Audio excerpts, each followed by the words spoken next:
Victoria Ashford stood at the floor-to-ceiling windows of her penthouse, 40 floors above Seattle's glittering Christmas Eve streets.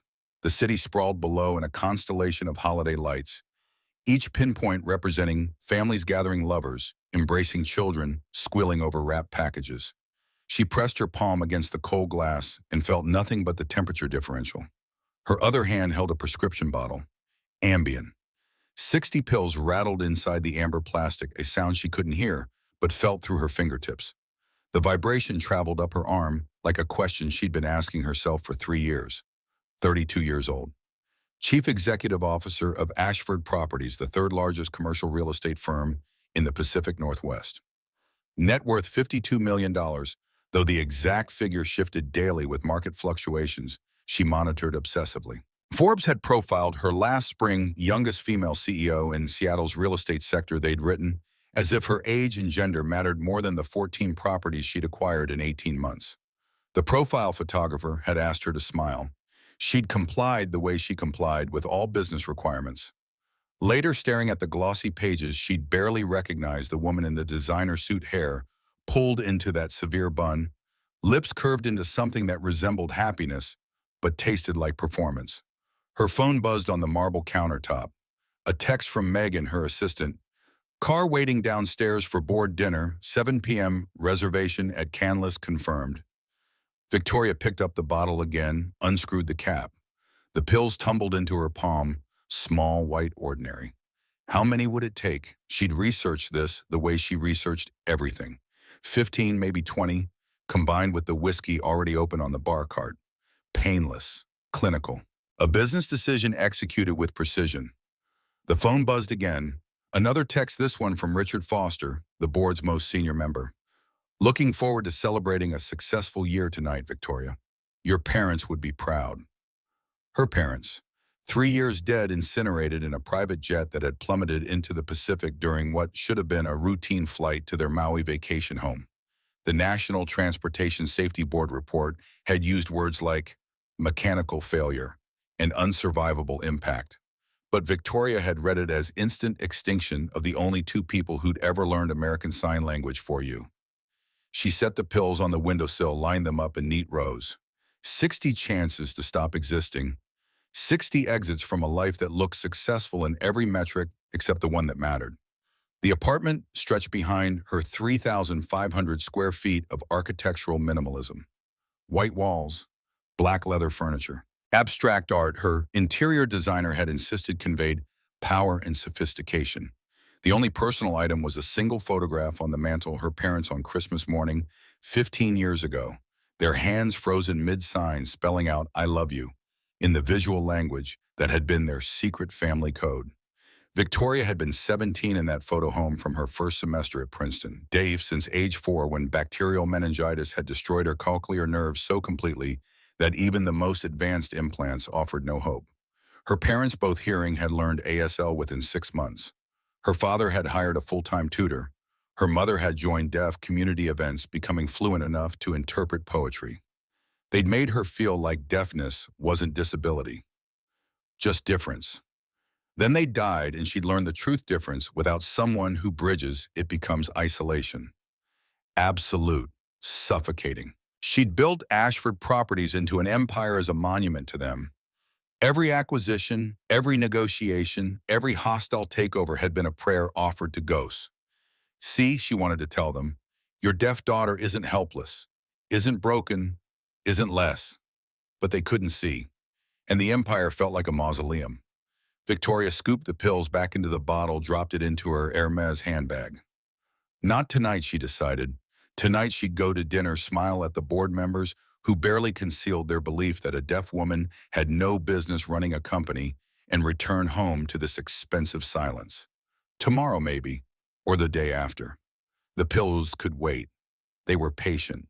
She changed into her evening wear, black Armani suit, pearl earrings she wore for symmetry rather than adornment, heels that added 3 inches to her 5'7" frame. The mirror showed her a woman in control, poised, untouchable, empty.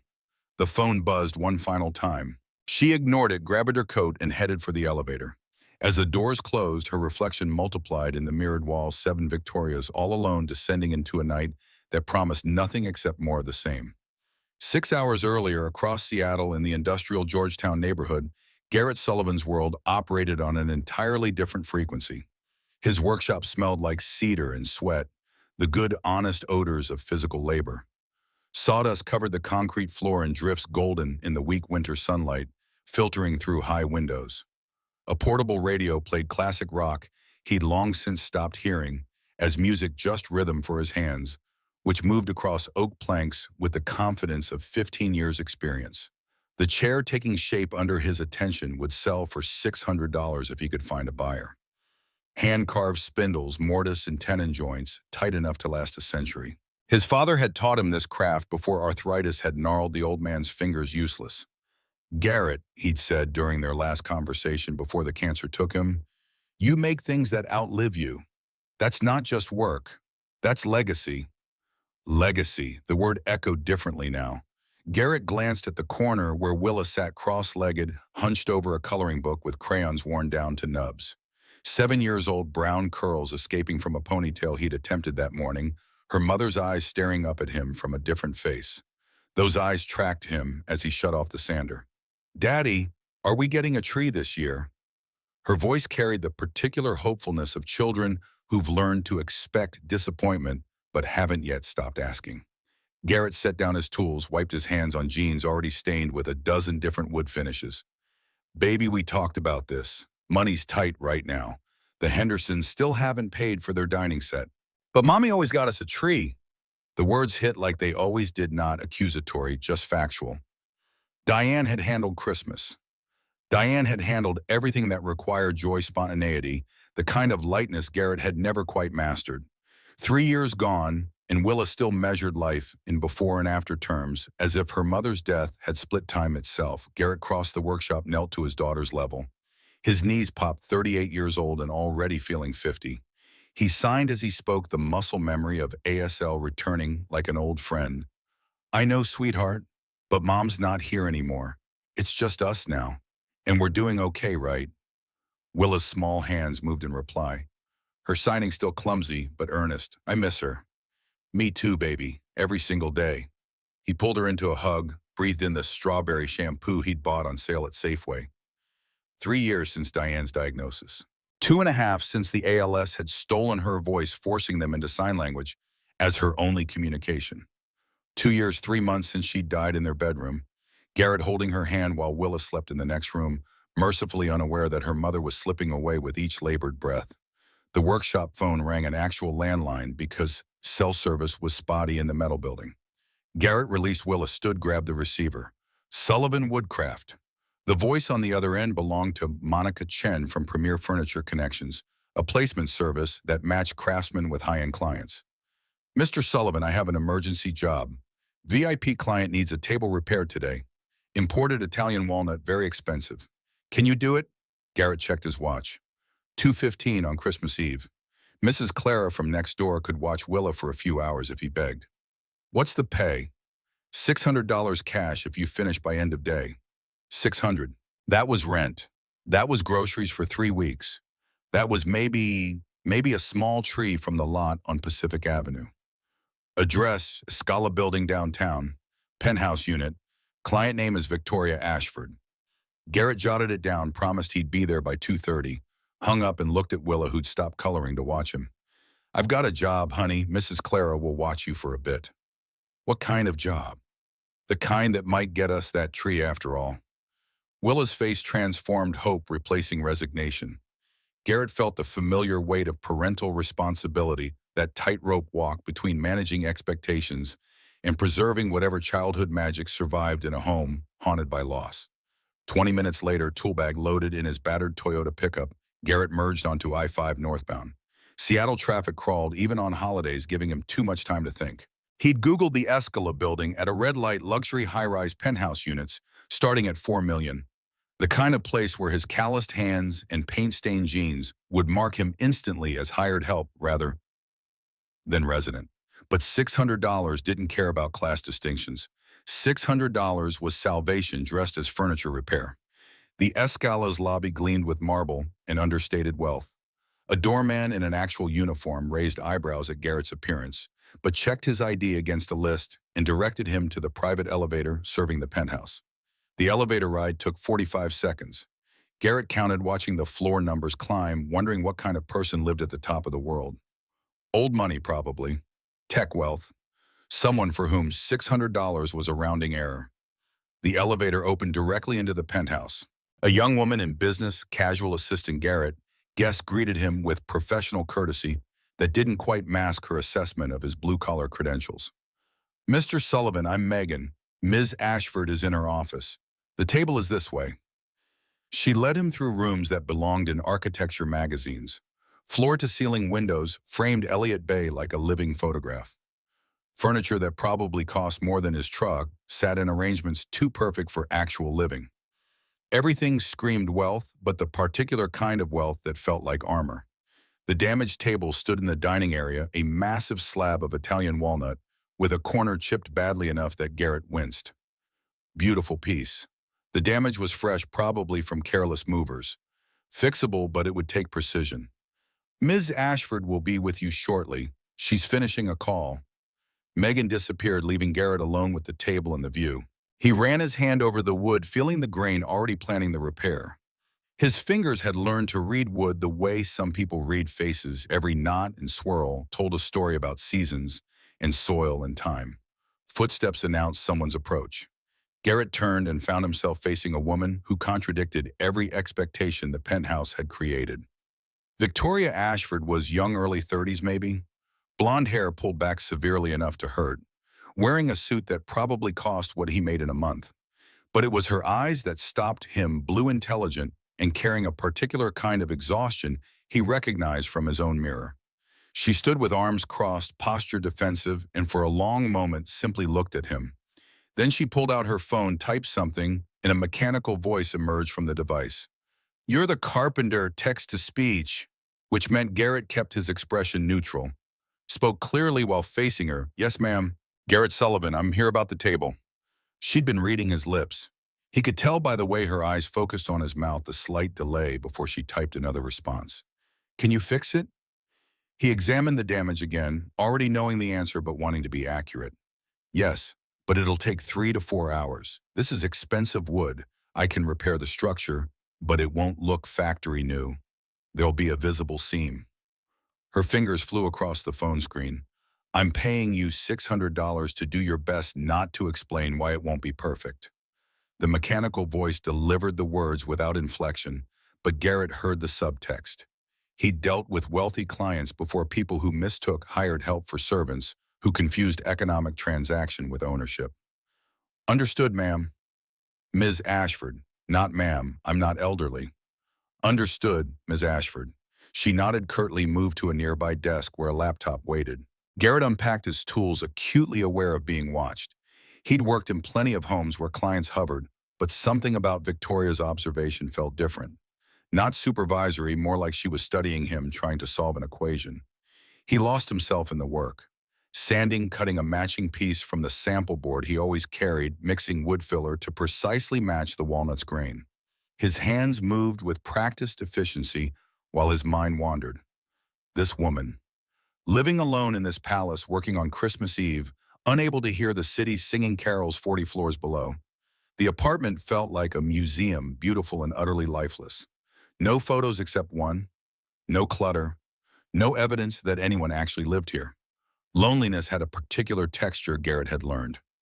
After Diane died, his house had felt the same way, pristine, because there was no one to make messes quiet, because silence was easier than the effort of conversation. He'd emerged from that fog only because Willa needed him functional. But he recognized the signs in Victoria's penthouse. This was a monument to absence. An hour into the repair, he glanced up and caught Victoria wiping her eyes, quickly turning away. She'd been crying. Silently, because of course she wouldn't make sounds she couldn't hear. The impulse to say something rose in him, the same instinct that made him check on Willow during nightmares. But Victoria wasn't his daughter, wasn't his responsibility. She was a client. A wealthy, probably difficult client who wanted her table fixed, not her life evaluated by the help.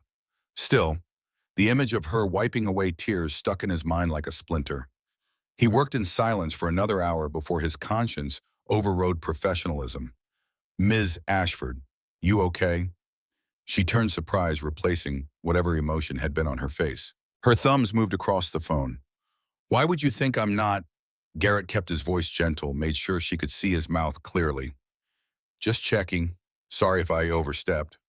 Her expression shifted through several emotions too quickly for him to track. Finally, she typed, "Why do you care?" Because you were crying, he thought. Because I know what it looks like when someone's drowning in an empty room. But he said none of that. Just the kind of person I am, I guess. She studied him for a long moment, then returned to her laptop without responding. But something in the air had changed, a membrane of professional distance punctured. Garrett finished the structural repair around 4:30. The wood filler needed to cure overnight before he could sand and finish it, but the table was sound. He packed his tools, preparing to explain the next steps. Victoria appeared before he could speak, examining his work with an appraiser's eye. She ran her fingers over the repair, nodded once, then typed, "Good. When can you finish?" "Tomorrow. I'll need to sand and stain, but the hard part's done. I need it complete today." "Ms. Ashford, the filler needs 12 hours minimum. If I work it wet, the wood will crack." Her jaw tightened, but she nodded. Typed, "Fine. Tomorrow then. Come by 10. Actually, tomorrow's Christmas. If you don't mind waiting until the 26th. I mind. Double rate. 1,200 total. $1,200. Garrett's brain performed instant calculations, rent, utilities. Food, Willa's upcoming birthday, the truck's registration due in January. $1,200 was a month's breathing room. But it was also Christmas. Willa's first Christmas, where she was old enough to really remember, really feel the absence of traditions Diane had created. He'd promised her the day no work, just them, trying to cobble together something that felt like family. The silence stretched while Victoria waited for his answer. Her expression had shifted into something harder, more CEO than person. This was a negotiation now, and she expected capitulation. Garrett made a decision that surprised him. "I'm sorry, Ms. Ashford, I can't tomorrow. My daughter, it's her first real Christmas since her mother died. I need to be home." Victoria's phone stayed silent. Her eyes, though, something moved behind them. Not anger, something softer and more painful. She typed slowly, "Your wife passed away. 3 years ago, ALS." More typing, and "What's ALS?" "Lou Gehrig's disease. It steals everything, movement and speech, eventually breathing. Diane couldn't talk the last 6 months. So I learned." He stopped himself, but too late. Victoria's expression had gone from polite interest to intense focus. Her hands moved. "Learned what?" Garrett hesitated, then made another decision, this one instinctive. He raised his hands and signed, "I learned American Sign Language so my wife wouldn't have to die alone in silence." The effect was instantaneous and profound. Victoria's eyes went wide, her mouth actually dropping open. Her hands came up automatically, signing back, "You know ASL, enough to communicate. I'm not fluent, but—" She cut him off, signing rapidly. "When did you learn? How long? Why?" Her voice, unused, unpracticed, emerged alongside the signs, the words slurred but passionate. No one has signed to me in 3 years, not since my parents died. Everyone else uses interpreters or phones or—" The sentence broke off. Tears ran down her face openly, now no attempt to hide them. Garrett stood, frozen toolbag in hand, watching this woman, this wealthy, powerful, untouchable woman, crack open like wood under too much pressure. He signed carefully. "I learned 5 years ago when Diane was diagnosed. Kept practicing after she died because it felt like keeping her alive. I teach basic classes at the community center sometimes." Victoria's hands shook as she signed in. "My parents died in a plane crash 3 years ago. They were the only hearing people who ever really learned ASL for me. Everyone else just, they accommodate, but they don't connect." Her voice broke on the last word. Garrett understood then what he was seeing, not a CEO having a breakdown, but a deaf woman encountering her own language unexpectedly in a place where she'd grown accustomed to being voiceless. He signed, "I'm sorry about your parents. I'm sorry about your wife." They stood there, two strangers bound by grief and a shared vocabulary of silent hands. Garrett felt something shift in his chest, a recognition he couldn't quite name. This woman wasn't what she'd seemed. The armor was real, but underneath, Victoria seemed to catch herself. Her expression closed down, hands dropping. She grabbed her phone, typed, "Thank you for the repair. 600 as agreed." The professional distance slammed back into place so fast Garrett felt whiplashed. He watched her retreat into that CEO shell signing, replaced by mechanical text-to-speech. Cash or transfer? The robotic voice asked. Cash is fine. She disappeared into another room, returned with an envelope. Their fingers brushed as she handed it over, and Garrett could have sworn she flinched. You can see yourself out. Dismissed. He recognized the tactic. People use it on him all the time. That subtle assertion of class hierarchy. You're the help. You did your job. Now disappear. But something made him resist. Ms. Ashford, if you ever want to talk, just to talk in ASL, no business, I'm in the phone book. Sullivan Woodcraft. Her expression flickered, but she didn't sign, didn't type. Just stood there holding her phone like a shield. Garrett left. The elevator descent felt longer than the ascent. He stood alone in the mirror, watching himself fragment into multiple reflections, and wondered what the hell had just happened. He'd gone to fix a table. He'd found what a kindred spirit, a woman whose loneliness matched his own, or just a client having a bad day, embarrassed by emotional vulnerability she'd never intended to show. By the time he reached street level, Garrett had convinced himself it meant nothing. Rich people had rich people problems. He had $600 and a daughter to get home to. That was reality. The rest was just the weird intimacy of strangers who'd accidentally revealed too much. Seattle had descended into early winter darkness, the streets transformed by Christmas lights into something magical and slightly desperate. Garrett drove south toward Georgetown, his mind replaying Victoria's tears, her signs, the ache in her voice when she'd said no one. He understood that ache. After Diane died, well-meaning friends had visited for weeks, then months, then not at all. People were uncomfortable with grief that lasted beyond social acceptability. They wanted you fixed, moved on safely past the messy parts. So you learned to grieve alone, to build walls, to pretend competence until the performance became indistinguishable from truth. Victoria Ashford's penthouse was just a more expensive version of the same cage. Mrs. Clara met him at the door to his rental house, a sagging bungalow that smelled perpetually of mildew but cost less than $1,000 a month. Willa launched herself at him, nearly knocking him over. Did you get the money? Can we get a tree? Garrett caught her, swung her up, despite his aching back. We got the money, baby. Tree tomorrow, I promise. Later, after Mrs. Clara had left and Willa was theoretically asleep, Garrett sat in his workshop at the house's rear. He should have been working on the chair. Time was money always. But his hands kept drifting to his phone. He Googled Victoria Ashford and felt his stomach drop as the results loaded. Chief Executive Officer, Ashford Properties. Net worth estimated at $52 million. Forbes profile, Business Journal awards. Society page photos showing her at galas, charity events, always alone or flanked by obvious business associates. Never smiling, never relaxed. 32 years old and running a commercial real estate empire. Deaf since childhood. Parents deceased 3 years ago in that plane crash he vaguely remembered from the news. Local business magnates killed in mechanical failure over the Pacific. She'd inherited everything, built on it, became more successful than her parents had been, and apparently spent Christmas Eve alone in a tower crying while some carpenter fixed her table. Garrett closed the browser. This wasn't his concern. He had his own life, his own struggles. Victoria Ashford belonged to a world so far removed from his that they might as well inhabit different planets. But his hands remembered signing with her.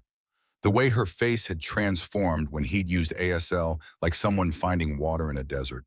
The particular quality of her loneliness, which matched his own note for note.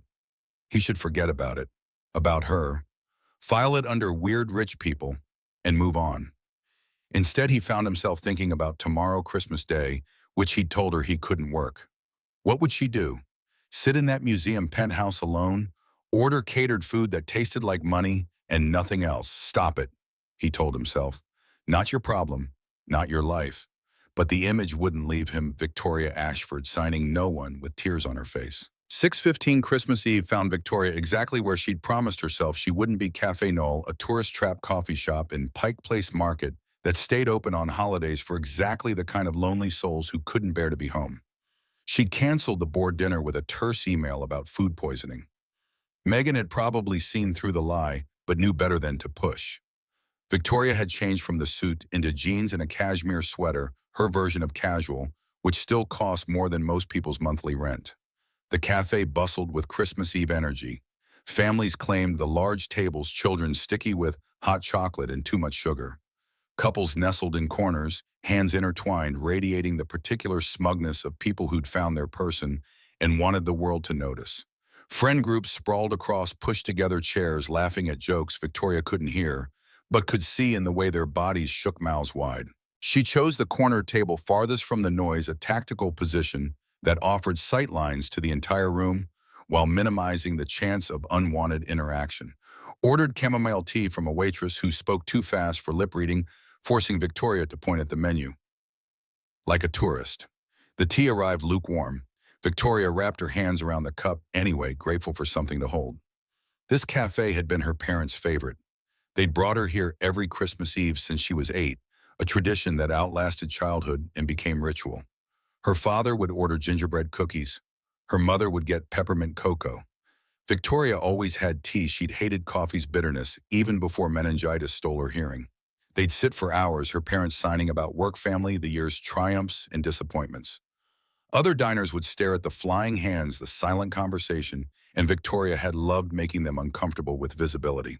Now she sat alone at the same table 3 years into orphanhood that would never end, drinking tea that tasted like memory and ash. Her handbag sat on the chair beside her. Inside, the Ambien bottle waited with pharmaceutical patience. She'd left the penthouse planning to come here, have tea, then go home, and finally commit to those 60 pills. A Christmas gift to herself, permanent exit from this performance of living. But something about the encounter with Garrett Sullivan had shaken that resolve. Not eliminated it, the pills still called with their promise of silence, even deeper than deafness, but complicated it. He'd signed to her, casually, competently, like it was the most natural thing in the world. For 5 years, he'd maintained a skill most people learned only when forced, preserving it, even after the person who'd required it was dead. Why? What kind of man did that? Victoria watched a family at the center table, mother, father, 3 children, ranging from toddler to teenager. The mother signed something and all 3 kids signed back. Deaf family, she realized. CODA kids, children of deaf adults for whom ASL was first language. The mother caught Victoria staring, smiled with the particular warmth deaf people reserve for recognizing each other in hearing spaces. Signed it, Merry Christmas. Victoria's hands came up automatically. Merry Christmas to you too. The mother gestured to the empty chairs at Victoria's table. You're alone, join us. Panic seized Victoria's throat. She shook her head, signed hastily, I'm fine, thank you. The mother's expression shifted to understanding, then sadness. She signed, the door's open if you change your mind, before returning to her family. Victoria looked down at her tea, shame heating her cheeks. That woman had offered kindness, a community connection, everything Victoria claimed to want, and she'd refused. Why? Because accepting meant lowering walls, meant admitting she needed help, meant risking rejection when they discovered she was broken in ways that had nothing to do with deafness. Better to stay alone, safer, more predictable. Her phone buzzed. A text from an unknown number. Ms. Ashford, this is Garrett Sullivan. I'm sorry for what I said earlier. If you need the table finished tomorrow, I can make it work. I understand business doesn't stop for holidays. Victoria stared at the message. He'd tracked down her number, probably got it from Monica at Premier Furniture. Was apologizing for having boundaries. Offering to sacrifice Christmas with his daughter because a rich client might need furniture repaired. The automatic response would be, yes, come by at 10. $1,200 was nothing to her, potentially everything to him. She held economic power. Wielding it was simple, but something else rose in her, an emotion she barely recognized as shame. This man had learned the sign language for his dying wife, still practiced it years later, taught it to others. He'd signed with Victoria when he didn't have to see her tears and not judged, offered friendship without expectation. And her first instinct was to buy his Christmas. She typed carefully, don't come tomorrow. Spend the day with your daughter. The table can wait. Merry Christmas. Sent it before she could reconsider. Watched the screen irrationally, hoping for an immediate response that didn't come. Of course it didn't come. He was probably putting Willa to bed, reading stories, doing normal parent things in his normal life. He'd sent a professional courtesy text and would see her reply whenever he checked his phone next. Victoria ordered another tea, watched the cafe's happy chaos. The evening stretched ahead with its familiar emptiness, but the quality of that emptiness had shifted slightly. She wasn't planning suicide anymore, just endurance. The cafe door opened. A man and a small girl entered, both wearing matching scarves that had clearly been hand-knitted with more enthusiasm than skill. The girl, maybe 7 or 8, had curls that defied her ponytail and eyes that tracked everything with fierce intelligence. Victoria's heart stopped. Garrett Sullivan, here, with his daughter. He hadn't seen her yet, was ordering at the counter, the girl tugging his sleeve impatiently. Victoria could leave, should leave, slip out before he noticed to avoid the awkwardness of running into the help in public. But she couldn't move. Just watched as Garrett bent to his daughter's level, listened to whatever she was saying, then straightened and scanned the cafe for seating. His eyes found Victoria. Surprise registered, then something warmer. He signed across the room, "Small world." The girl followed his gaze, saw Victoria, and immediately began pulling Garrett toward the corner table. She had her father's fearlessness, Victoria realized. The confidence of children who'd been loved thoroughly enough to believe the world was fundamentally safe. They reached the table. Garrett looked apologetic. "Ms. Ashford, I'm sorry, we didn't mean to intrude. Willa will find another." But Willa was staring at Victoria with open curiosity, the kind kids had before adults taught them to be subtle. Then she signed clumsy but earnest, "Hi, I'm Willa." Victoria's breath caught. This child signed. This child, who couldn't be more than 7, knew ASL. She signed back automatically. "Hi, Willa, I'm Victoria." Willa's face exploded into a grin. She turned to Garrett, signs flying, "Daddy, she knows our language." Garrett's expression had gone soft, watching his daughter. He signed, "I told you some people speak with hands. But I've never met anyone else except you. This is so cool." Victoria felt something crack in her chest. When was the last time anyone had been excited to meet her? When had her existence sparked joy instead of calculation? Power plays people wanting something. Willa looked at the empty chairs at Victoria's table, then up at Garrett with a question. Victoria couldn't read. He shook his head, but Willa persisted, adding actual jumping to her silent argument. Garrett sighed, looked at Victoria. "I apologize. She wants to ask if we can sit with you. I told her you probably want privacy." Victoria heard herself speaking, her voice emerging rusty from disuse. "It's fine, please, sit." The words came out slurred, the way they always did when she relied on vocal cords instead of hands. Years of speech therapy had given her functional speech, but it remained her third language after ASL and written English. Garrett's eyes widened slightly at her speaking or at the invitation. Victoria couldn't tell. But he nodded, helped Willa into a chair, took the seat across from Victoria. Willa bounced in her chair, signed, "Are you Daddy's friend?" "We just met today," Victoria signed back. "Your daddy fixed my table. He's really good at fixing things. He fixed my dollhouse when I broke it, and he made me a bookshelf that's pink." The conversation flowed in that easy way children manage, jumping between topics without self-consciousness. Willa asked 1,000 questions. Where did Victoria live? Did she have a doll? What was her favorite color? Had she ever been to Disneyland? Victoria answered each one, feeling rusty gears of social interaction grinding to life after years of disuse. When had she last talked to a child? Had she ever? Garrett ordered for them, hot chocolate for Willa, coffee for himself, another tea for Victoria, though she hadn't asked. He signed as he spoke, including both his daughter and Victoria in every sentence. The gesture felt natural for him, unconscious. This was how he moved through the world, making space for silence to have voice. Their food arrived. Willa dove into a plate of pancakes that seemed larger than her head, signing with syrup, sticky hands about school, her best friend, Zoe the dog, she wanted, but they couldn't afford. Garrett winced at that last part, but Willa continued oblivious. "But Daddy says maybe next year when business is better. He's really good at making furniture. But people don't always want to pay for good stuff. They want cheap stuff from IKEA." "Willa," Garrett signed, gentle reprimand clear. "What? It's true, you said so." Victoria found herself smiling.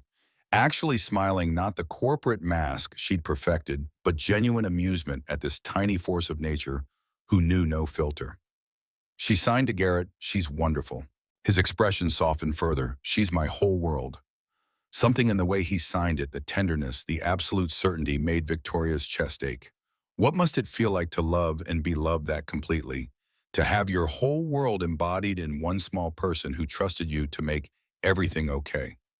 Willa, oblivious to the adult moment, asked Victoria, "Do you have kids?" "No." "Are you married?" "Willa." Garrett's hands cut through the air with parental mortification. But Victoria sighed, "No. I live alone." Willa's face scrunched in thought. That sounds lonely. Out of the mouths of babes.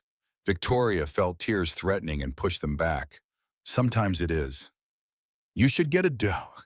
Dogs make everything better, right, Daddy? Garrett signed, "That's the theory you keep pushing, Chess."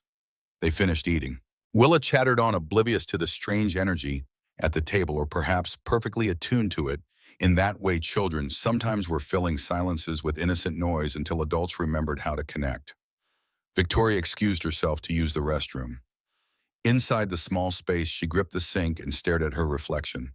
Her eyes were red-rimmed, mascara slightly smudged. She looked like someone who'd been crying, which she supposed she had been internally, if not externally. She thought about the Ambien bottle in her bag. Tonight had changed something. Not fixed anything. She was still broken, still alone, still fundamentally separate from the world's warmth. But the pull toward oblivion had loosened its grip, replaced by curiosity about what might happen next. When she returned to the table, Willa had fallen asleep in her chair, head pillowed on her arms. Garrett was signing slowly. "I should get her home. I'm sorry if we disrupted your evening." "Oh," Victoria signed, "You didn't. I was alone. This was better. We're usually better at Christmas than this.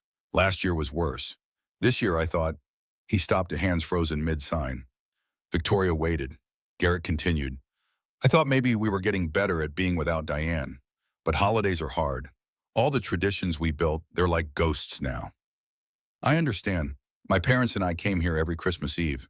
Tonight's the first time I've been back since they died." Their eyes met, two people broken in similar ways, recognizing each other across the table. Victoria felt something shift, a tectonic plate of isolation cracking just enough to let in light. Garrett signed, "Would you, and please say no if this is weird, would you want to get coffee? Not tonight, obviously, but sometime, just to talk, in ASL. No business." Victoria's first instinct was refusal. Getting close to people meant risk, meant eventual disappointment when they discovered she was fundamentally unlikable beneath the money and success. But Willa's words echoed, "That sounds lonely." It was lonely. God, it was so lonely. And here was someone offering connection without agenda, friendship without contract. She signed, "I'd like that." Garrett's smile transformed his face, erasing years of grief and stress. He pulled out his phone, they exchanged numbers, made tentative plans for Saturday. Then Garrett gathered Willa, gently lifting her without waking her. She mumbled something against his shoulder thumb, finding its way to her mouth even in sleep. He signed one-handed, "Merry Christmas, Victoria." She signed back, "Merry Christmas, Garrett." They left. Victoria sat alone at the table again, but the quality of aloneness had changed. She'd started the evening planning suicide.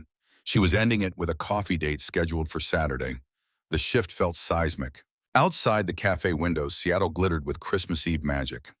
Victoria watched couples walking hand-in-hand, families loading into cars, strangers wishing each other joy. The world was full of people celebrating connection while she sat behind glass observing. But for the first time in 3 years, she wondered if observation might become participation. If the life she'd been watching from outside might have space for her after all. She reached into her bag. The Ambien bottle felt lighter, somehow less inevitable. She took it out, held it in her palm. 60 pills, 60 exits, 60 ways to stop the loneliness permanently. Or one coffee wadi, one small act of courage, one chance at connection. Victoria stood, walked to the cafe's trash can and dropped the bottle inside. It landed with a rattling thud, anonymous among coffee cups and crumpled napkins. She didn't feel suddenly healed, didn't feel fixed or whole or even okay. But she felt something she hadn't in 3 years, curious about tomorrow, about Saturday, about whether Garrett Sullivan might become the first friend she'd had since her parents died. It wasn't much, but it was something, and something was more than the nothing she'd been living with. Victoria paid her bill, left a generous tip for the waitress who'd been patient with her halting speech, stepped out into the cold December night. Snow had started falling, rare for Seattle Magical when it happened. She walked toward where her car was parked, hands in pockets, watching the snowflakes drift through streetlights. Thought about Willa's face when she'd realized Victoria knew ASL, about Garrett's gentleness with his daughter, about the way neither of them had treated Victoria's deafness as tragedy or limitation, just as fact. Maybe that was what she'd been missing. People who saw her as Victoria first, deaf second, CEO, distant third. People who wanted her presence, not her money. Who offered kindness without calculation. She unlocked her car, but didn't get in immediately. Just stood in the falling snow, feeling cold flakes melt on her upturned face, and allowed herself something unprecedented hope. Tomorrow was Christmas. Saturday was coffee. Beyond that stretched an unknowable future full of possibility and risk. For the first time in 3 years, Victoria Ashford wanted to see what came next. Saturday morning arrived with pale winter sunshine filtering through clouds. Victoria woke at 6, her body clock refused to acknowledge weekends, and spent the next 3 hours trying to decide what one wore to casual coffee with a carpenter and his 7-year-old daughter. Her closet offered 2 categories: corporate armor and workout clothes she'd bought but never used. Nothing in between. Everything screamed wealth or power-coded messages about status she couldn't turn off even when she wanted to. She settled on dark jeans that had cost $400 but looked ordinary, paired with a cream cashmere sweater. Pulled her hair into a low ponytail instead of the severe bun. Left off the pearls, stared at her reflection, and saw someone trying very hard to look like she wasn't trying. The Starbucks Garrett had suggested sat in Capitol Hill, a neighborhood Victoria drove through but never stopped in. She arrived 15 minutes early, a habit formed by years of controlling meetings through punctuality. Ordered a latte she didn't want, claimed a table near the window, and tried not to check her phone every 30 seconds. They arrived at exactly 10 o'clock. Garrett in his usual flannel and jeans, Willa wearing a purple coat that looked homemade. The girl spotted Victoria immediately and ran ahead of her father, signing before she'd even reached the table. "You came. Daddy said you might be too busy." Victoria signed back, "I wanted to see you again." Garrett caught up, slightly breathless. "Sorry, someone was very excited and may have rushed me out the door." Willa climbed into the chair beside Victoria, already pulling a coloring book from her backpack. The crayons she extracted were worn to nubs, some reduced to chunks barely usable. She spread them across the table with the unself-conscious pride of children showing treasures. "I'm coloring princesses. See, this one's Elsa, but I don't have the right blue for her dress." Victoria watched those small hands work, something tightening in her chest. When was the last time she'd been around a child? Had she ever really? Her world consisted of adults who wanted things children existing only as theoretical concepts discussed in estate planning meetings. Garrett ordered hot chocolate for Willa, coffee for himself. Asked Victoria if she wanted anything else. She shook her head, cradling the latte she'd barely touched. They fell into conversation that felt both awkward and oddly natural. Willa filled silences with observations about everything: the Christmas lights still up across the street, the dog walking past outside, whether Victoria had ever tried dipping French fries in milkshakes, because it was amazing. Garrett signed more than he spoke, including Victoria automatically. She realized this was his normal, the way he'd learned to move through the world with a wife who'd lost speech. Sign and voice simultaneously, making space for silence to participate. "How was Christmas?" Victoria signed. Garrett's expression flickered. "Complicated. We got a tree, small one, from the discount lot. Made cookies." Willa opened presents. "What did you get her?" "Used bike from Craigslist. I fixed it up, painted it. She doesn't know it's not new." Willa, oblivious to the adult conversation, had moved to Victoria's side of the table and was coloring directly on Victoria's arm with a purple crayon. Victoria looked down at the marks appearing on her expensive sweater and felt not annoyance but something warm and unfamiliar. The coloring session lasted 20 minutes before Willa grew restless. She wandered to the window, pressing her nose against the glass. Victoria watched Garrett watch his daughter, the particular alertness of single parents who'd learned to track their children's moods like weather patterns. "She's struggling," he signed. "Diane loved Christmas. Every tradition we have is a ghost of what she created." "How long were you married?" 8 years. Met in college. She was art major. I was doing vocational carpentry. Her parents hated me, thought she was marrying down. His hands moved with controlled precision, but Victoria caught the old pain underneath. They weren't wrong. I was a kid from Tacoma whose dad fixed furniture. She was from Mercer Island money, but she didn't care about that. Did you? Garrett's eyes met hers every single day. Wondered when she'd wake up and realize she could do better. Victoria understood that fear intimately. She signed, "My parents didn't care that I was deaf." Made me feel like it didn't matter. Then they died and I realized it mattered to everyone else. They sat with that shared recognition, two people whose primary relationships had been with those who'd seen past their fundamental difference. Without that vision, the world became hostile territory. Willa returned to the table and announced she was bored. Garrett checked his watch. They'd been there 90 minutes. Time to go. But Victoria felt panic at the thought of returning to her empty penthouse. "There's an art supply store 2 blocks over," she signed quickly. "I saw it on the way here. Would Willa like new crayons?" Garrett's expression shifted, wariness replacing ease. "Victoria, you don't need to." "I want to. Please." The store was a riot of color that made Willa gasp audibly. She wandered aisles filled with markers, paint, sketch pads, her eyes wide with the particular hunger of children who understood scarcity. Victoria followed her, watched her touch things gently, reverently, before moving on. No grabbing, no demands, the behavior of a child who'd learned not to ask for what she couldn't have. When Willa found the professional colored pencil set, 72 colors in a wooden case, she stopped and stared. Her fingers traced the box but didn't open it. Victoria checked the price tag, $150. She picked it up, carried it to the register. Garrett materialized beside her. "Victoria, no, that's too expensive. It's a gift for Willa. It's $150. "I know what it has." His jaw tightened. "We can't accept that." Victoria turned to face him fully. "Why not?" "Because," Garrett's hands moved sharply, frustration bleeding through. "Because it's too much. Because I can't reciprocate. Because my daughter will think everyone can just buy whatever they want." "I'm not everyone. I'm your friend, and friends give gifts. Not gifts that cost more than I make in a day." The words hung between them, bright and terrible. Victoria saw the gulf opening, not just economic difference, but the meaning assigned to it. She was offering generosity. He was experiencing humiliation. She set the pencils on the counter, paid before Garrett could protest further. The cashier wrapped them in cheerful paper, handed the package to Victoria. Outside, Willa waited on a bench, swinging her legs. Victoria gave her the package.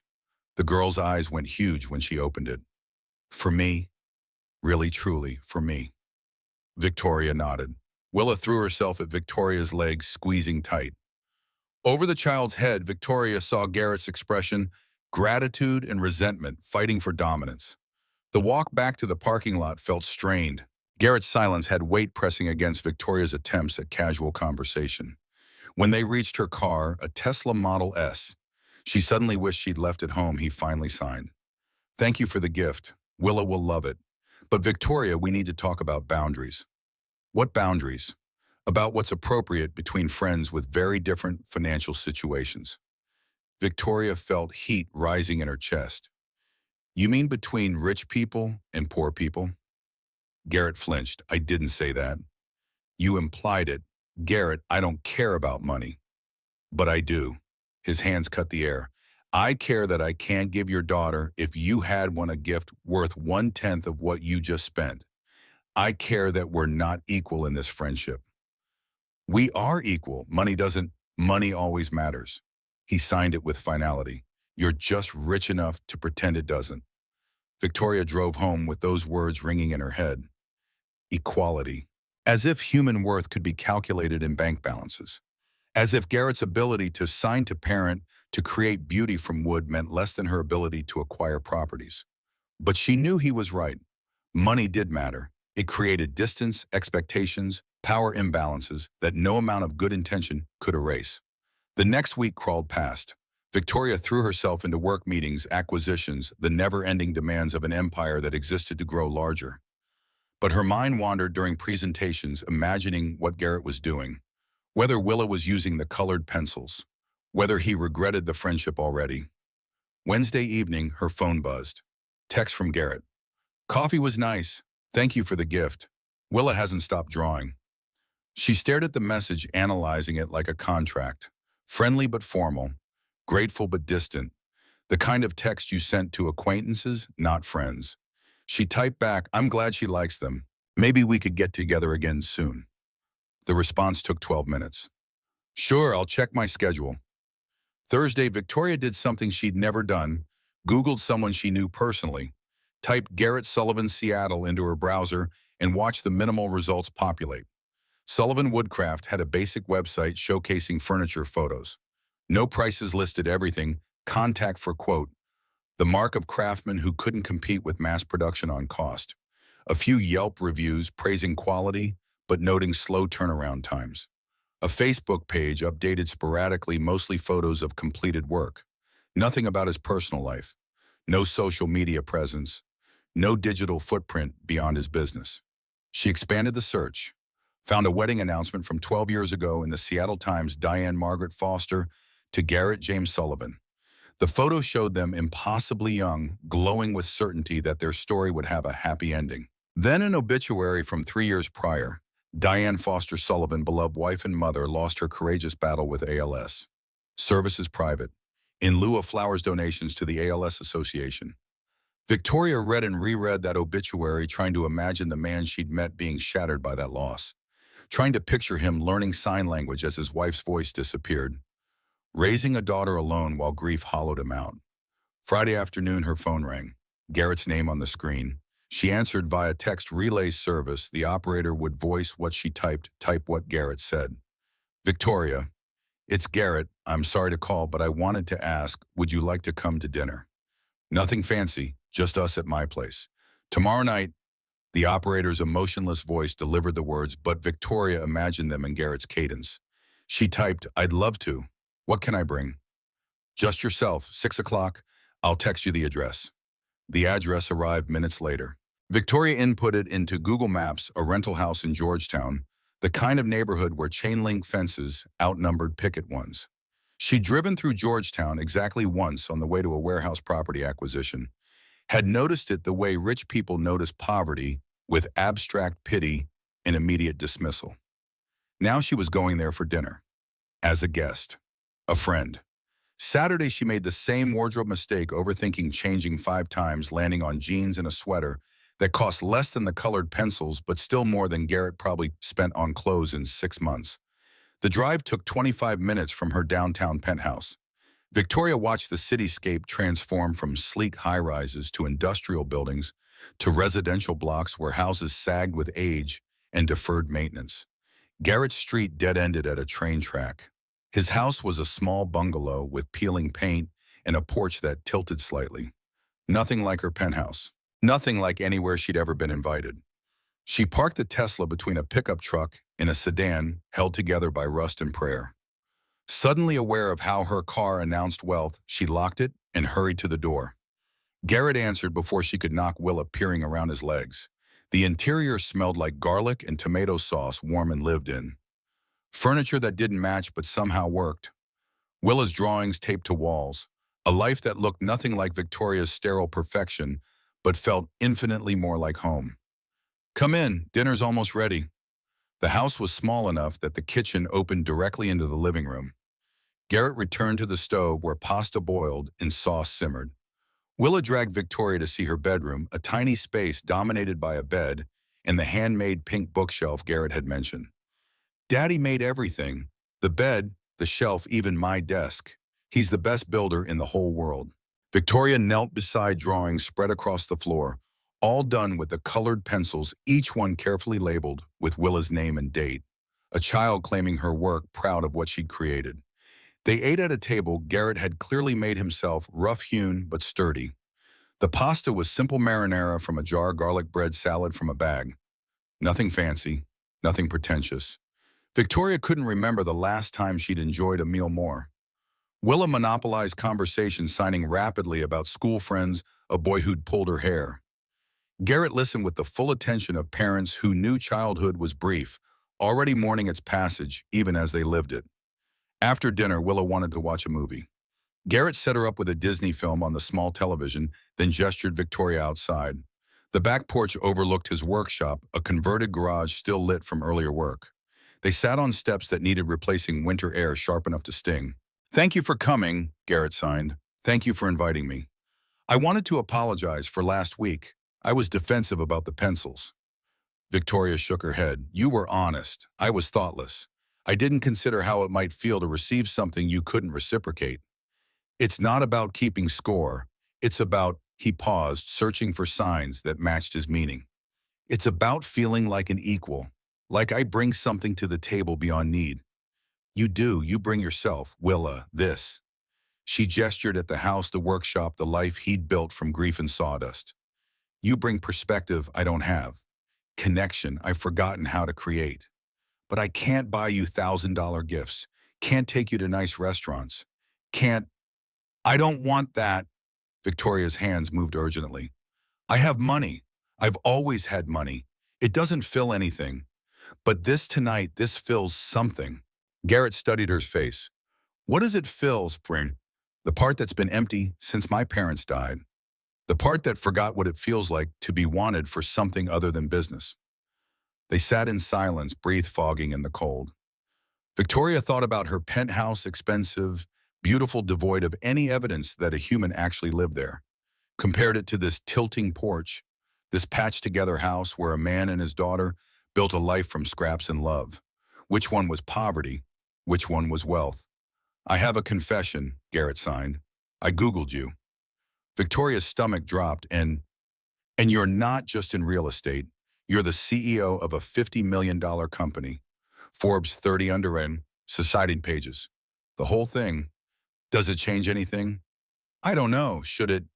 Victoria turned to face him fully. "I'm the same person who sat crying in her penthouse on Christmas Eve. The same person who threw away sleeping pills because a carpenter and his daughter reminded me that maybe life was worth living. Money doesn't change that. But it changes everything else. Victoria, you live in a world I can't even imagine. I rent this house.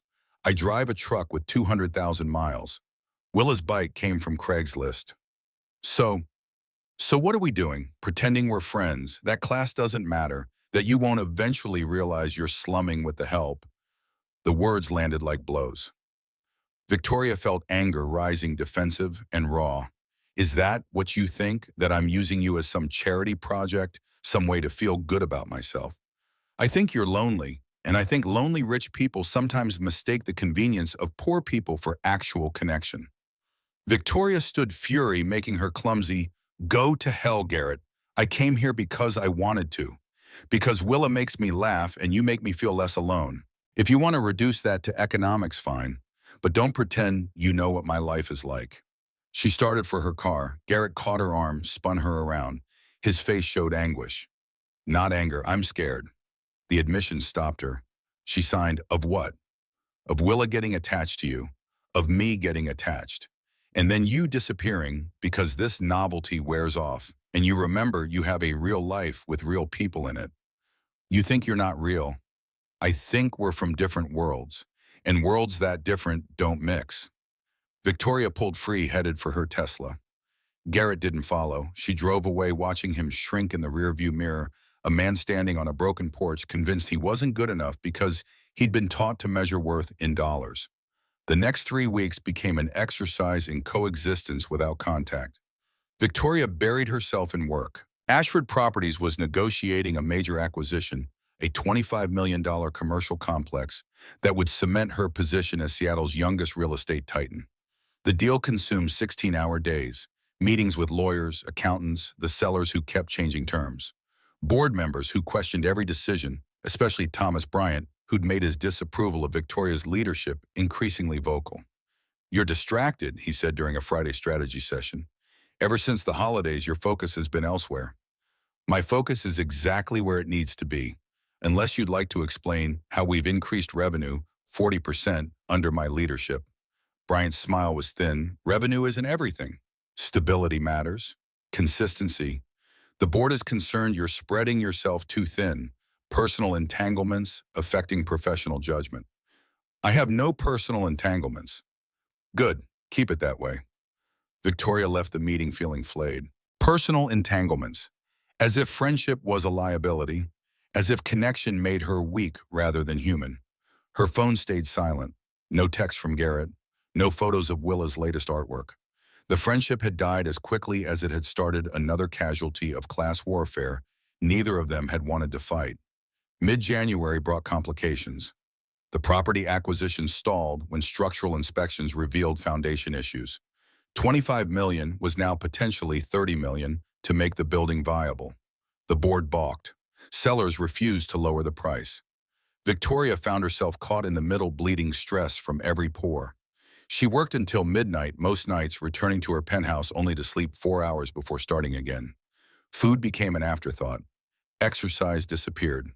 She was running on coffee and determination, the way she'd learned to run her entire life. Thursday evening, her assistant Megan knocked on her office door. "Ms. Ashford, there's someone here to see you." "I don't have any appointments." "I know, but he says it's personal." "Garrett Sullivan." Victoria's head snapped up. 4 weeks since their fight, and now he appeared at her office. "Send him in." Garrett entered wearing work clothes, sawdust still visible on his jeans. He looked out of place among the glass and steel, a rough-hewn piece of reality in her polished world. He signed it without preamble. "You haven't answered my texts." "What texts?" Confusion crossed his face. He pulled out his phone, showed her a thread of messages dating back 2 weeks, all sent to a number that wasn't hers. "I changed phones," Victoria signed. "New security protocol. I thought you'd stop talking to me. I thought you'd decided I was right, about us being too different." They stared at each other across her enormous desk, misunderstanding evaporating to reveal the fragile want beneath. "I miss you," Victoria signed. The admission cost her visible in the tension of her shoulders. "I miss Willa. I miss feeling like someone wanted me around for reasons that had nothing to do with profit margins." Garrett moved around the desk, stood close enough that she had to tilt her head to see his face. "I miss you too. Willa asked about you constantly. Wants to know when you're coming back." "Do you want me to come back?" Instead of answering with signs, he leaned down and kissed her. Brief, gentle, a question posed in physical form. Victoria froze, then kissed back her hands, coming up to grip his flannel shirt, pulling him closer. This was different from any kiss she'd experienced. No calculation, no performance. Just want pure and uncomplicated. They broke apart. Garrett's eyes were wide. "I'm sorry, I shouldn't have." "Don't apologize." Victoria's voice emerged rusty, unpracticed. "Don't ever apologize for that." His hands found hers, calloused fingers threading through smooth ones. "I don't know how to do this, how to be with someone when there's such a gulf between our lives. Then we figure it out together. No script, no expectations. Just trying." Trying, he repeated the word, tasting like hope. They stood there in her office, overlooking Elliott Bay, two people from opposite ends of Seattle's economic spectrum, holding hands like teenagers discovering the possibility of connection. Victoria's phone buzzed, another crisis demanding attention. She ignored it. For the first time in 3 years, something mattered more than work. The following weeks became a careful dance of building something neither could name. Not quite dating, they had Willa to consider, and both carried too much baggage for romance's easy categories. But not just friendship either, not with the way Garrett's eyes tracked Victoria across rooms, the way her pulse jumped when his text arrived. They established rhythms. Tuesday dinners at Garrett's house, where Victoria learned to cook badly while Willa provided commentary. Saturday mornings at Pike Place Market, Willa between them, holding both their hands.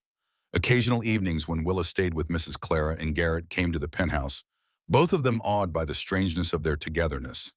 Victoria discovered she liked domestic chaos, liked stepping over Willa's scattered toys, liked the way Garrett's house smelled like wood and coffee, liked being needed for things that had nothing to do with her money.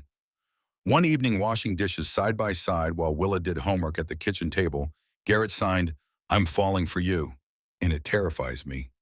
Victoria's hands stilled in the soapy water. "Why terrifying?" "Because this can't work long term. You know it can't." "I don't know that." Victoria, look around. "This is my life. Small house, struggling business, single dad with limited time. You're a CEO worth 50 million. What happens when you realize what you're giving up for this?" "I'm not giving up anything. I'm gaining everything I've been missing." But doubt had crept into his expression, the old insecurity money had planted. Victoria wanted to argue to prove through logic that love, if that's what this was becoming, transcended economics. But she'd learned that certain convictions couldn't be talked away, only lived past. February brought Valentine's Day with its commercial pressure to perform romance. Garrett surprised her by transforming his workshop into something magical: fairy lights strung between rafters, candles on sawhorses, a table set with mismatched dishes, and wildflowers in a mason jar. Victoria arrived straight from work, still in her suit, and felt something crack open in her chest at the sight. He'd done this for her, created beauty from scraps because he wanted to, not because he could afford elaborate gestures. They ate pasta he'd made from scratch, drank wine from the grocery store, talked until candle wax pooled on improvised holders. When the workshop grew cold, Garrett draped his jacket over her shoulders. It smelled like sawdust, and him and Victoria wanted to wrap herself in it forever. Later, alone in the house while Willa slept, Victoria produced her gift, a watch Patek Philippe $22,000 timepiece as art. She'd seen Garrett check his phone constantly for the time his wrist bare since some watch had broken, and he hadn't replaced it. His face when he opened the box cycled through shock, awe, and something darker. "Victoria, I can't accept this." "Why not?"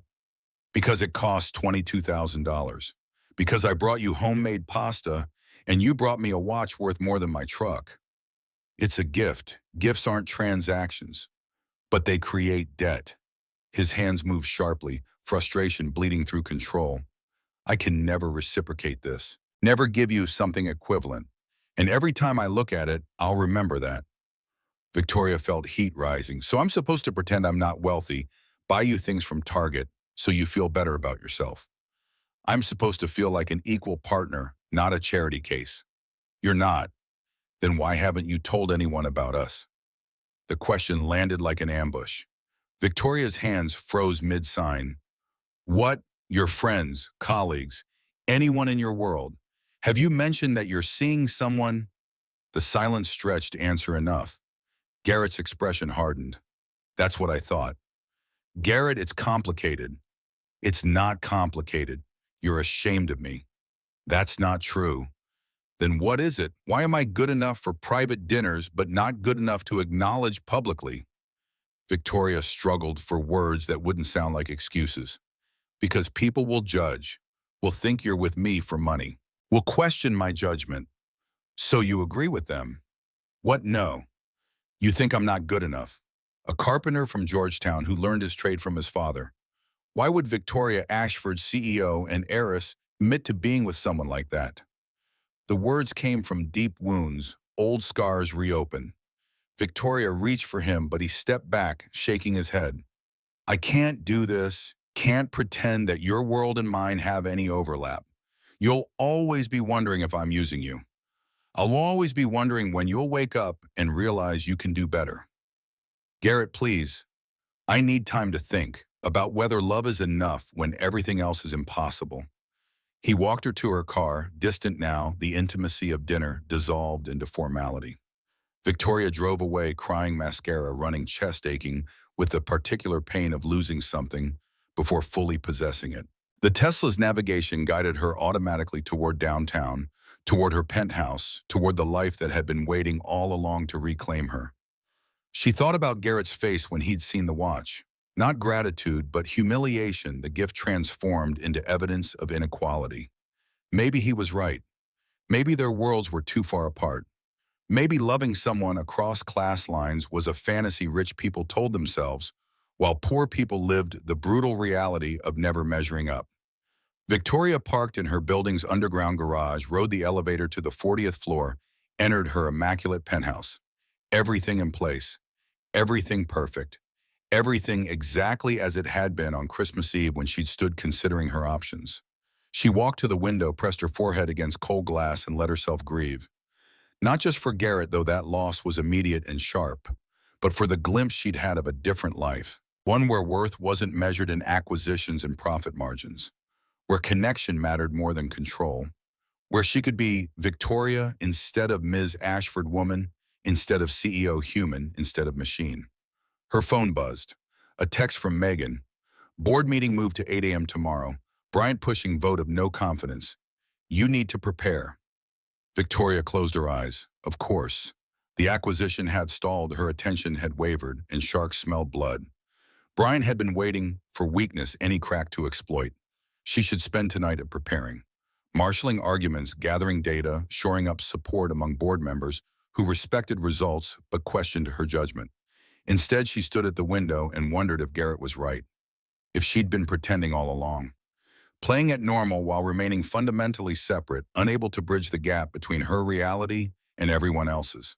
The city glittered below 52 million different lives she'd never touch. Somewhere out there, Garrett was probably explaining to Willa why Victoria wouldn't be coming around anymore. The child would be confused hurt. Another adult who'd appeared and vanished, teaching her that attachment meant loss. Victoria pulled out her phone, opened the text thread with Garrett's correct number. Typed, "I'm sorry for everything. You deserve better than my uncertainty." Deleted it, typed again. "I love you. I don't know if that's enough, but it's true." Deleted that too. Settled on, "Thank you for showing me what I was missing. I understand if you need space." Sent it before she could reconsider. Watched the screen for a response that didn't come. Monday morning arrived with the board meeting Victoria had been dreading. Thomas Bryant came prepared with ammunition charts showing her reduced hours, the stalled acquisition questions about her personal distractions. "Ms. Ashford has done excellent work," he conceded with false magnanimity. "But perhaps the pressure of leadership has become too much. Perhaps she needs support, a co-CEO arrangement, for instance. Code for you're failing and we're taking over." Victoria fought back with numbers acquisitions, the 40% profit increase she generated. But Brian had done his homework, found her vulnerabilities, exploited them with surgical precision. The vote came down to 7-5 in her favor. She kept her position but lost authority. Every major decision now required board approval. She was CEO in name only, neutered by men who'd been waiting 3 years to prove a deaf woman and couldn't run their company. She left the meeting feeling hollowed out. Drove home at 2 in the afternoon, unprecedented for someone who usually worked 12-hour days. Her assistant's concerned text went unanswered. The penthouse felt like a mausoleum. Victoria stood in the living room she'd decorated with professional help, surrounded by furniture, chosen to impress rather than comfort, and realized Garrett had been right about everything. This wasn't wealth. This was isolation with better thread count. Her phone rang. Unknown number. She almost didn't answer, but something made her check. Willa's face appeared on the video call, the girl's eyes red from crying. "Vic, Mom, Daddy won't tell me why you stopped visiting." Did I do something wrong? The name Vic Mom hit like a fist. When had Willa started calling her that? And why did it hurt so much to hear it now? Victoria's voice emerged broken. "No, baby, you didn't do anything wrong." "Then why won't you come back?" Daddy said. "I'm and Hope misses you too." The golden retriever's face appeared in frame, tail wagging at Victoria's voice. When had they gotten into it? How much had she missed in the week since Valentine's? Willa, it's complicated. That's what grown-ups always say when they don't want to explain. The 7-year-old's perception was devastating. But it's not complicated. Either you want to be our family or you don't. Family. The word Victoria had been avoiding the label that made this real and terrifying and impossible to dismiss as casual friendship. "I do want that. More than anything." "Then come back." Willa's logic was beautiful in its simplicity. "Daddy thinks you are too good for us. But you're not. You're just Vic. And Vic belongs with us." The call ended when Garrett discovered what Willa had done, his mortified face appearing briefly before the screen went dark.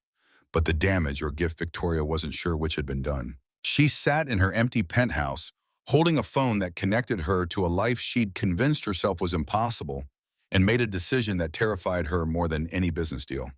If she wanted that life, wanted Garrett, wanted Willa, wanted the messy, beautiful chaos of belonging, she would have to fight for it. Not with money or power or the tools she'd always used to win, with vulnerability, with honesty, with public admission that the CEO of Ashford Properties had fallen in love with a carpenter from Georgetown. And that meant doing something she'd never done, letting the world see her as human, first successful, second complete, with all the complication that entailed.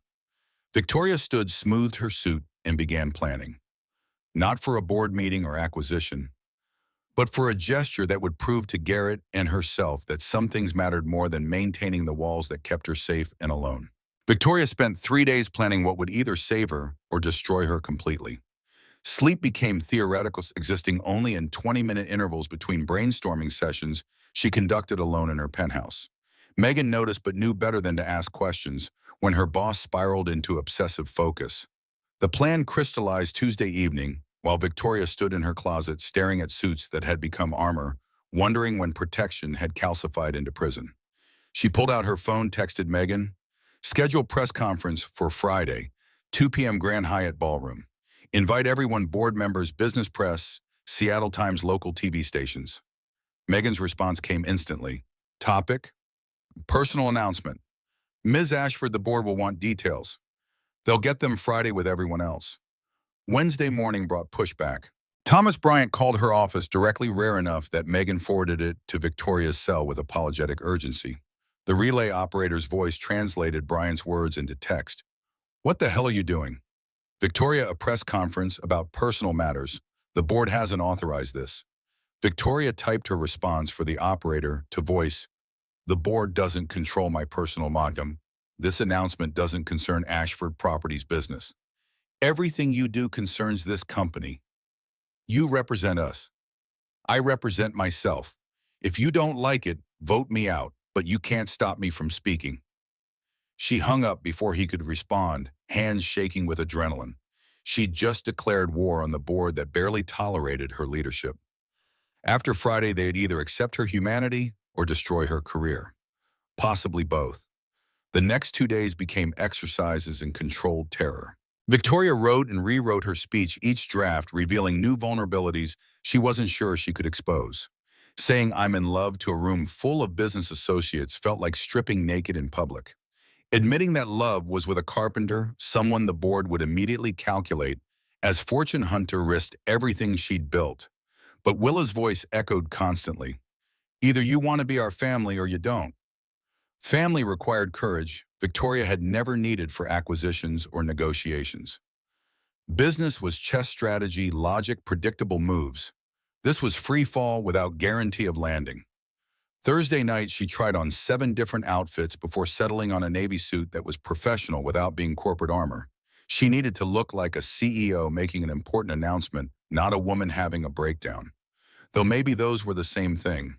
Her phone stayed silent. Garrett hadn't responded to her last text, hadn't acknowledged Willa's call. He was probably trying to protect his daughter from further disappointment, teaching her the hard lesson Victoria had learned at 7: don't get attached because everyone leaves. Except Victoria was done leaving. Done running from connection because it scared her. Done pretending wealth substituted for human warmth. Friday morning arrived with rain that matched Seattle's temperamental February mood. Victoria woke at 5 after dreaming about her parents, not the plane crash, but the last Christmas they'd shared. Her father signing, "We're proud of who you are, not what you achieve." She'd forgotten that distinction. Let achievement consume identity until she'd become nothing but net worth and quarterly reports. The Grand Hyatt Ballroom filled quickly. Megan had done her job too well. Every major business reporter in Seattle, 3 TV crews, photographers from society pages Victoria usually avoided. The board members sat together in the front row, Bryant's expression promising retribution. Victoria stood backstage listening to crowd murmur she couldn't hear, but felt through the floor's vibration. Her hands shook so badly she could barely hold her notes. Megan appeared at her elbow signing, "5 minutes. You ready?" "No." "You're going to do great, whatever this is about." Victoria signed back, "Thank you for everything, especially if I'm unemployed Monday." Megan's eyes widened, but she didn't ask questions, just squeezed Victoria's arm and disappeared to manage logistics. 2 p.m. arrived with mechanical precision. Victoria walked onto the stage steps, echoing in the ballroom's acoustic space. Microphone waited on the podium, useless for her but necessary for the audience. A sign language interpreter stood to the side, ready to translate her words. She looked out at faces waiting for explanation. Bryant front and center, arms crossed. Business reporters with pens poised. Photographers adjusting lenses. All of them expecting corporate news, merger, acquisition stepping down. None of them prepared for what she was about to say. Victoria pulled out her phone, opened the text-to-speech app she'd relied on for years, typed her opening, let the mechanical voice fill the room. Thank you for coming. This announcement isn't about Ashford Properties, it's about me. Confusion rippled through the audience. Bryant leaned forward, clearly calculating damage control strategies. Victoria continued typing each word appearing on the screen behind her for clarity. My name is Victoria Ashford. I'm 32 years old. I've been CEO of my family's company for 3 years. I'm worth approximately $52 million. Pause. Let them absorb the confirmation of numbers they'd all estimated. And none of that defines who I am. She set down the phone, let her voice emerge, rough, unpracticed, the words slurring slightly but comprehensible. 3 months ago, I was suicidal. I had everything money could buy and nothing that mattered. Then I met someone who changed that. Victoria switched to sign language, now the interpreter voicing her hands. Garrett Sullivan is a carpenter. He makes furniture by hand in a workshop in Georgetown. He earns maybe $40,000 a year. He's a widower raising a 7-year-old daughter alone. She watched Bryant's face shift from confusion to dawning horror as he realized where this was going. I love him. I love his daughter. And I've been hiding that love because I was afraid of exactly this judgment from people who think wealth determines worth, who measure relationships by economic compatibility instead of emotional truth. The room had gone silent. Photographers stopped shooting, sensing they were witnessing something unprecedented. Victoria's hands moved faster now, the interpreter struggling to keep pace. Garrett thinks he's not good enough for me. He thinks the distance between our bank accounts creates an unbridgeable gap. He's wrong. The gap is in how we've learned to value ourselves. Her voice emerged again clearer. I was taught that success equals money, that achievement is measured in quarterly reports, that vulnerability is weakness and needing people is failure. She looked directly at Bryant. Some of you built careers reinforcing those beliefs, telling yourselves that the people who serve you, who cook your food, build your furniture, clean your homes, are lesser because they lack capital. The interpreter signed furiously, translating Victoria's spoken words. But those people know something we've forgotten. They know that work has dignity regardless of pay, that creating beauty matters whether it sells for hundreds or thousands, that love doesn't require a prenup. Victoria felt tears starting, but didn't stop them. Garrett taught me that strength isn't conquering loneliness, it's admitting you're lonely and asking for help. That being seen matters more than being successful. That family isn't blood, it's the people who stay when you have nothing to offer but yourself. She switched back to signing, her hands shaking. I'm standing here, risking my career, my reputation, everything I've built to tell him and anyone listening, I choose connection over control. I choose love over wealth. I choose the life where I matter because of who I am, not what I own. The interpreter's voice carried Victoria's next words to the silent room. Garrett, if you're watching, I know you're not. You're probably working. You don't watch TV during business hours, but if someone shows you this, you were right. I was ashamed, not of you, of myself, of how little I believed in my own worth without money attached. She was crying openly now, mascara running. You asked why I hadn't told anyone about us. Because I was terrified they'd confirm what I already feared, that I don't know how to be a person, only a CEO. That without my title and money, I'm nothing. Victoria's hands stilled, her voice dropping to barely above whisper. But you and Willa showed me different. Showed me that I could be wanted for things that have nothing to do with quarterly earnings. That my value isn't contingent on profit margins. She looked directly into the nearest camera. I don't know if you'll forgive me, if you'll trust that this isn't some rich person's fantasy that'll evaporate when reality gets hard. But I'm fighting for us now, publicly, irreversibly, because you taught me that courage isn't avoiding fear, it's choosing love despite being terrified. The final words emerged in signed Garrett Sullivan. I love you, I love Willa, I choose you both, forever if you'll have me. Well, Victoria stepped back from the podium. The ballroom erupted, reporters shouting questions, cameras flashing, Bryant's face purpling with rage. She ignored all of it, walking off stage with as much dignity as she could marshal, while her entire professional life imploded behind her. Megan waited in the wings, eyes wide. Holy shit.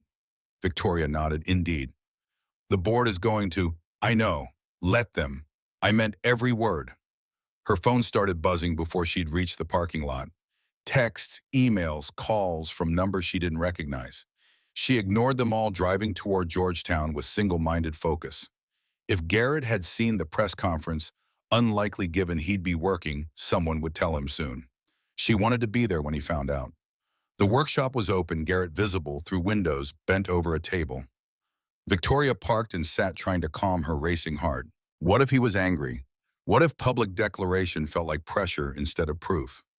What if she just destroyed his privacy for nothing? The workshop door opened. Garrett emerged, phone in hand, expression unreadable.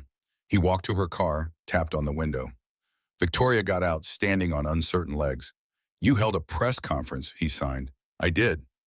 Told all of Seattle you're in love with a poor carpenter. Technically, I told them you make $40,000 a year. That's not poverty, it's... He kissed her, cutting off the nervous explanation. His hands cupped her face, thumbs, wiping tears she hadn't realized were still falling. When they broke apart, he signed it, you're insane. Probably. Your board is going to fire you. Almost definitely. And you did this anyway. Victoria nodded. Had to. You needed to know, needed everyone to know that I'm done pretending we're too different to work. Done letting other people's judgment matter more than what we've built. Garrett's expression shifted through emotions too fast to track. Finally, he signed, I watched. Someone showed me on their phone. Saw you crying, saying all those things, risking everything. And I realized I've been just as afraid as you, maybe more. I convinced myself you'd leave because it was easier than believing you'd stay. Safer to push you away than risk being left. He took her hands, his calloused fingers rough against her smooth ones. But you just proved you are not leaving. You burned your bridges on live television. Victoria laughed, slightly hysterical. Is that romantic? I can't tell if it's romantic or unhinged. Both, definitely both. The workshop door opened again.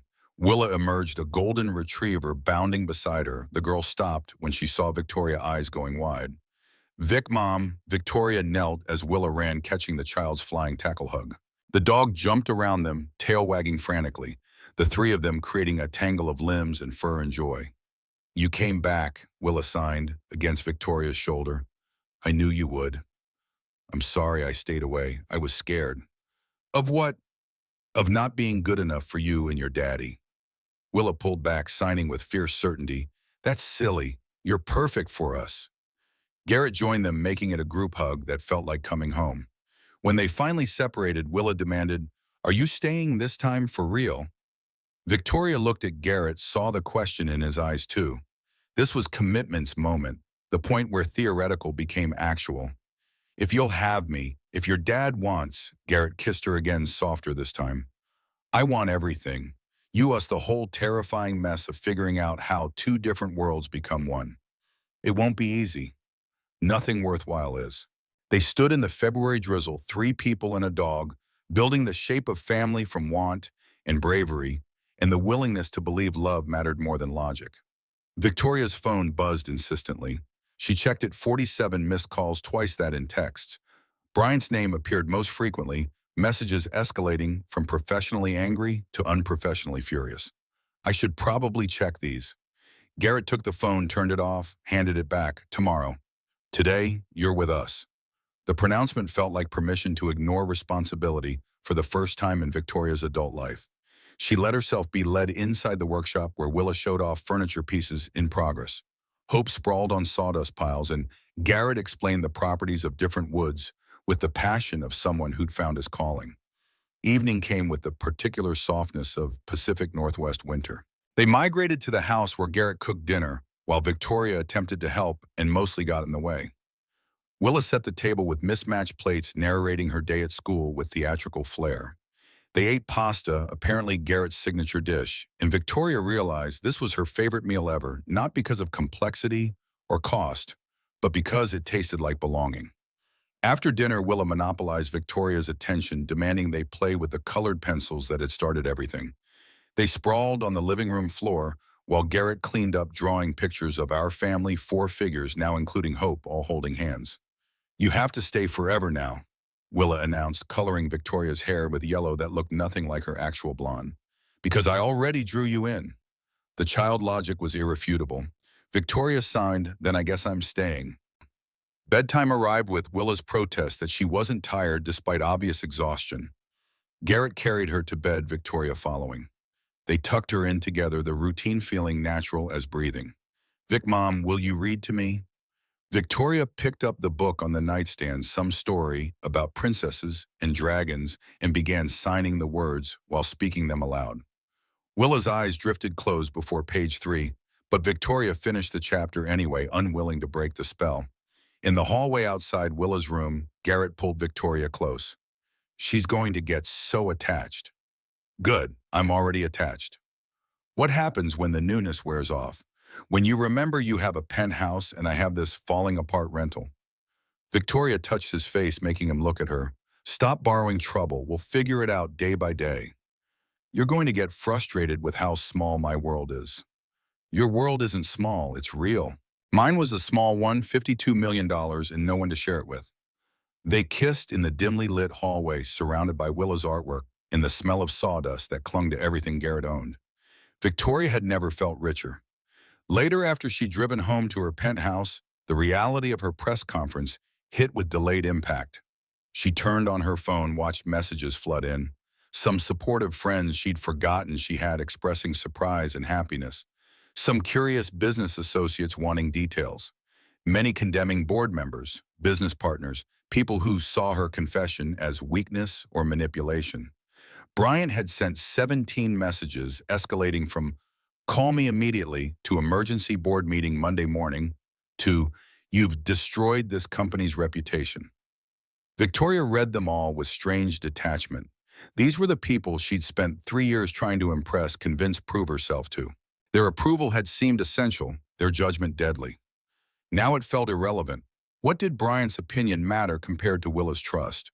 What did board approval mean against Garrett's love? She typed a response to Bryant's latest tirade. I'll be at the Monday meeting. Do what you need to do you.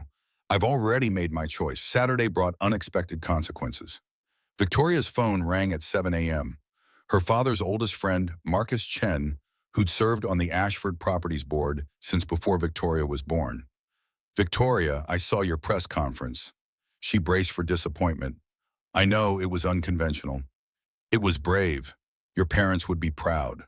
The words hit like absolution. Victoria's throat tightened. You think so? Your father built this company because he loved creating value, not because he loved money. He'd tell you the same thing. I'm about to. Life's too short to spend it alone, and love matters more than quarterly reports. Marcus paused. That said, Bryant's out for blood. Monday's meeting won't be pleasant. I know. Are you prepared to lose your position? Victoria thought about Garrett's workshop, Willa's drawings, the family she'd found in unexpected places. I'm prepared to fight for it. But if fighting means choosing between the CEO title and the people I love, I choose them. Good answer. I'll do what I can to help Monday. But Victoria, this won't be easy. Nothing worthwhile is. She echoed Garrett's words, finding truth in the repetition. The weekend became a careful balance between her two worlds. Saturday morning at Pike Place Market with Garrett and Willa buying ingredients for dinner, while tourists photographed the fish-throwing vendors. Afternoon in her penthouse reviewing financials and preparing for Monday's confrontation.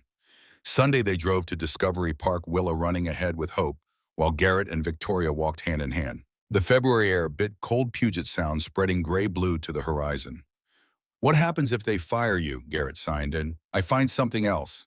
Consulting maybe. Or I could, Victoria paused, surprising herself with the thought forming. I could actually take time, figure out what I want beyond proving myself. Can you afford that? She laughed. I'm worth $52 million, Garrett. I could not work for the rest of my life. But you'd go crazy. Probably. But maybe there's something between workaholic CEO and complete retirement. Maybe I could find work that matters without consuming me. They walked in silence, watching Willa throw sticks for Hope to retrieve. The dog bounded through underbrush with puppy enthusiasm despite being middle-aged. Garrett signed, I'm scared this is too good, that something will break it. What if nothing breaks it? What if we just are happy? That feels impossible. Victoria stopped walking, turned to face him. Your wife died, my parents died. We both learned that happiness is temporary, that loss is inevitable. But Garrett, we can't live like we're already grieving. At some point, we have to choose hope. His eyes reflected pain and possibility in equal measure. Hope is harder than grief. Grief at least is certain. Then let's be uncertain together. Choose hope even when it terrifies us. He kissed her there in the park with Willa and Hope as witnesses, and Victoria felt something settle in her chest. This was real. This was hers. Whatever Monday brought, she had this. Monday morning arrived with rain that turned Seattle streets into rivers. Victoria dressed in her sharpest suit armor one final time and drove to Ashford Properties with her resignation letter in her bag. She'd fight for her position, but she wouldn't beg. Some things were more important than titles. The boardroom filled with familiar faces, all wearing expressions ranging from sympathetic to hostile. Bryant sat at the head of the table, clearly having positioned himself as leader of this coup. He didn't wait for formalities. Ms. Ashford, your behavior Friday was unacceptable. You used company resources to stage a personal spectacle that reflected poorly on Ashford Properties' reputation. Victoria signed her response, the interpreter translating, I used a hotel ballroom I paid for personally and invited press on my own time. No company resources were involved. You represent this company. Your actions reflect on us. My personal life is not company business. Bryant's smile was thin. When your personal life involves public declarations that make us look unstable, it becomes our business. The board has discussed this and we're recommending you step down as CEO. We'll position it as wanting to focus on family, very sympathetic. Marcus Chen spoke up. Thomas, that's premature. We haven't even discussed. There's nothing to discuss.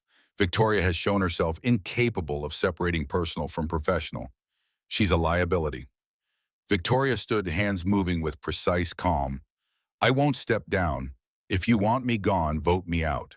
But I've done nothing that warrants removal. I've increased this company's value by 40%, negotiated acquisitions none of you thought possible, and maintained profitability through economic uncertainty. None of that matters if you're emotionally unstable. Falling in love isn't instability, it's being human, something this board seems to have forgotten. She looked around the table, making eye contact with each member. My parents built this company on the principle that real estate creates community, that buildings matter because people matter. When did we forget that? When did we decide that profit margins mattered more than the lives we're actually living? Brian's face reddened. This isn't philosophy class, Victoria. This is business. Business run by people who apparently think vulnerability is weakness, that needing others makes you unfit to lead. But I'd argue the opposite, leaders who can't admit they need help make terrible decisions because they're too proud to ask for input. Marcus nodded. She has a point, Thomas. She's had a mental breakdown on television. She told the truth about her life. When did honesty become breakdown? The debate raged for 90 minutes. Bryant pushed for immediate removal. Marcus and two other board members defended Victoria. The remainder vacillated, clearly uncomfortable with both options. Finally, the vote came. 7-5, Victoria retained her position by the narrowest possible margin. But the victory felt Pyrrhic. She'd won the title while losing half the board's confidence. Bryant's parting shot as the meeting dissolved. This isn't over. One mistake, Victoria. That's all I need. She gathered her materials, hands shaking from adrenaline. Marcus caught her in the hallway. You made powerful enemies today. I know. Was it worth it? Victoria thought about Willa's drawings, Garrett's kisses, the family waiting for her in Georgetown. Absolutely. The next 6 months became a masterclass in balancing incompatible worlds. Victoria maintained her CEO role while Bryant and his allies questioned every decision. She worked 60-hour weeks but refused to sacrifice evenings and weekends with Garrett and Willa. Her penthouse began accumulating evidence of life. Willa's drawings on the fridge, Garrett's flannel shirt draped over a chair, Hope's dog bed in the corner. The sterile perfection gave way to comfortable chaos. Garrett's house got similar treatment. Victoria bought a proper dining table, not expensive but sturdy, something that could handle family dinners. She hired someone to fix the tilting porch, replace rotting boards. Small improvements that didn't erase the house's character but made it safer. They navigated challenges neither had anticipated. Willa acting out when Victoria traveled for business testing, whether this adult would also disappear. Garrett's discomfort when Victoria's wealth became unavoidable. The Tesla, the expensive restaurants colleagues expected for business dinners, the casual mentions of property values that exceeded his annual income. But they learned, developed rhythms. Tuesday dinners at Garrett's, Thursday nights at the Pennant House. Saturdays belonged to Willa Park's museums, the ordinary magic of watching a child discover her world. Sundays were for sleeping, late lazy mornings the three of them, and hope piled on someone's couch.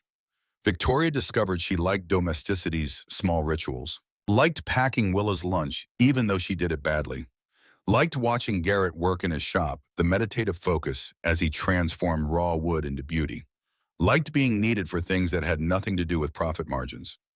Garrett learned to let Victoria contribute financially without feeling diminished.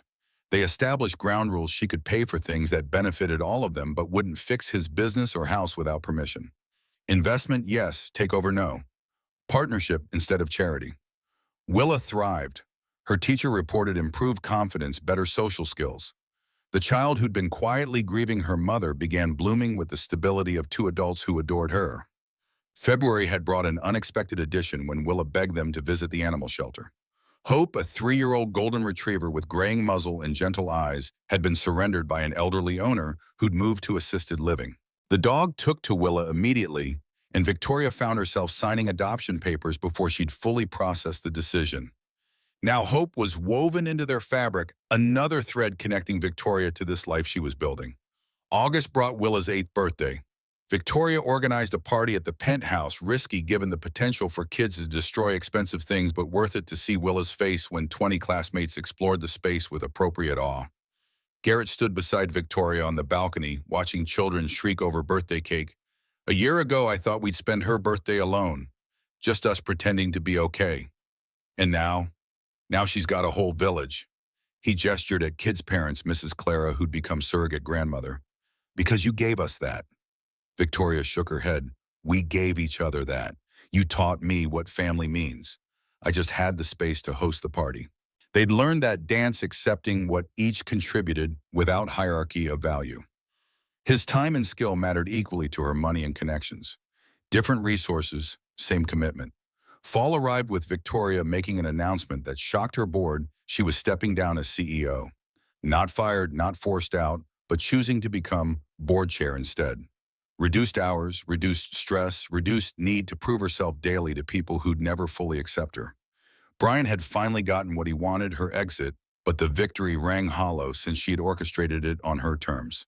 She recommended her COO as replacement, a woman she'd been mentoring, who'd run the company competently while Victoria built the life she actually wanted. The transition took 3 months. By Thanksgiving, Victoria was working 30 hours weekly instead of 60 plus, had time for school pickups and homework help and all the ordinary parenting tasks she'd been missing. Garrett proposed on Christmas Eve, not at a fancy restaurant or romantic getaway, but at Café Knoll, where they'd first reconnected. Same corner table, same ritual. He didn't kneel, just took her hand and signed, "Will you marry me? Will you be Willa's mom officially? Will you build this life with us forever?" The ring was simple sapphire because he remembered her mentioning it was her favorite stone. Cost maybe $2,000, probably a month's earnings for him.